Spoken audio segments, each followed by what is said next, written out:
Hello everyone, welcome to మహా foods and arts. ఇవాల్టి వీడియోలో మనం ఆనియన్ చట్నీని ఎలా ప్రిపేర్ చేయాలో చూడబోతున్నాం. ఇది ఏ బ్రేక్ఫాస్ట్లోకైనా అలానే రైస్లోకైనా పర్ఫెక్ట్ కాంబో అండి. చాలా బాగుంటుంది. అలానే ఇది ఒక్కసారి చేసి పెట్టుకుంటే 1 వీక్ వరకు మనం స్టోర్ చేసుకోవచ్చు. మరి అది ఎలా చేయాలో ఇవాల్టి వీడియోలో చూసేద్దాం. ముందుగా దీనికోసం ఒక ప్యాన్ హీట్ చేసుకొని 1 టేబుల్ స్పూన్ ఆయిల్ వేసుకొని దీంట్లో 1 టేబుల్ స్పూన్ పచ్చిశనగపప్పు, 1 టేబుల్ స్పూన్ మినపగుళ్ళు, వీటిని ఒక 2-3 మినిట్స్ వరకు ఫ్రై చేసుకోవాలి. స్టవ్ని మీడియం ఫ్లేమ్లో పెట్టుకుని నిదానంగా చక్కగా ఫ్రై చేసుకోవాలి. అలానే దీంట్లో ఒక చిటికెడు మెంతులను కూడా యాడ్ చేసుకుందాం. మెంతులు అనేవి చాలా తక్కువగా యాడ్ చేసుకోండి. చూసారు కదా, నేను చిటికెడే తీసుకున్నాను. ఇవి వేసుకొని ఒక 2 నిమిషాలు ఫ్రై చేసుకున్నాక దీంట్లో మీరు స్పైసీనెస్కి తగినట్లు ఎండుమిర్చిని కూడా యాడ్ చేసుకోవాలి. నేను 8 నుంచి 10 ఎండుమిర్చి తీసుకున్నాను.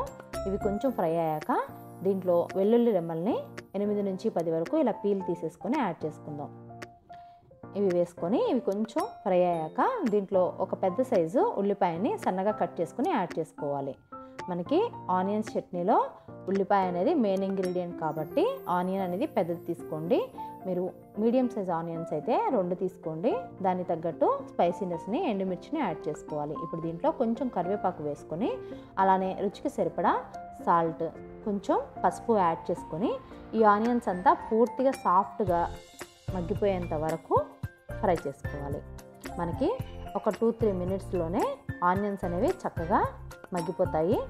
చూసారు కదా, ఇప్పుడు దీంట్లో చిన్న ఉసిరికాయ సైజ్ అంతా చింతపండును కూడా యాడ్ చేసుకొని దీన్ని పూర్తిగా చల్లారనిద్దాం.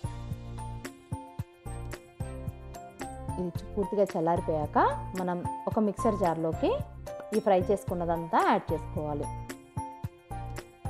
ఇదంతా వేసుకొని ఇప్పుడు దీంట్లో 1/2 టేబుల్ స్పూన్ జీలకర్రని యాడ్ చేసుకొని అలానే కొంచెం వాటర్ను కూడా వేసుకొని దీన్ని ఫైన్ పేస్ట్ లాగా గ్రైండ్ చేసుకోవాలి.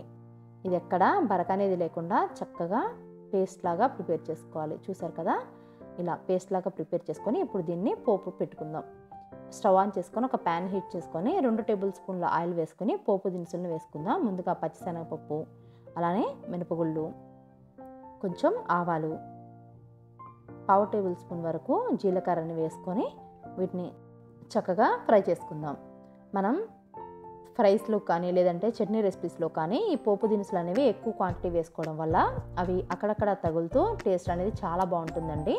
ఇప్పుడు 2 ఎండుమిర్చిని కూడా యాడ్ చేసుకొని కొంచెం కరివేపాకు వేసుకొని వీటిని కూడా ఫ్రై చేసుకుందాం.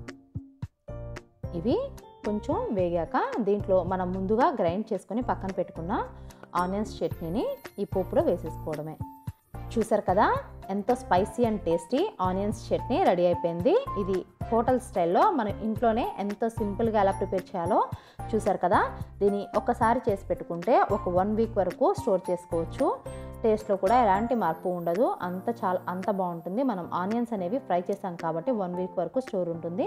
మరి ఈ రెసిపీని మిస్ అవ్వకుండా మీరు కూడా ట్రై చేసి ఎలా ఉందనేది మీ ఫీడ్బ్యాక్ని నాకు కామెంట్ చేయండి. మీకు ఈ వీడియో నచ్చితే ఒక లైక్ చేయడం అసలు మర్చిపోకండి. అలానే మీ ఫ్రెండ్స్ అండ్ రిలేటివ్స్కి షేర్ చేయండి. మీరు మొదటిసారి కనుక నా ఛానల్ చూస్తున్నట్లయితే మరిన్ని టేస్ట్ అండ్ క్విక్ రెసిపీస్ కోసం అప్పుడప్పుడు నేను వేసే నా పెయింటింగ్స్ కోసం మహా ఫుడ్స్ అండ్ ఆర్ట్స్ని సబ్స్క్రైబ్ చేసుకొని పక్కనే ఉన్న బెల్ ఐకాన్ని యాక్టివేట్ చేసుకోండి. Thank you for watching.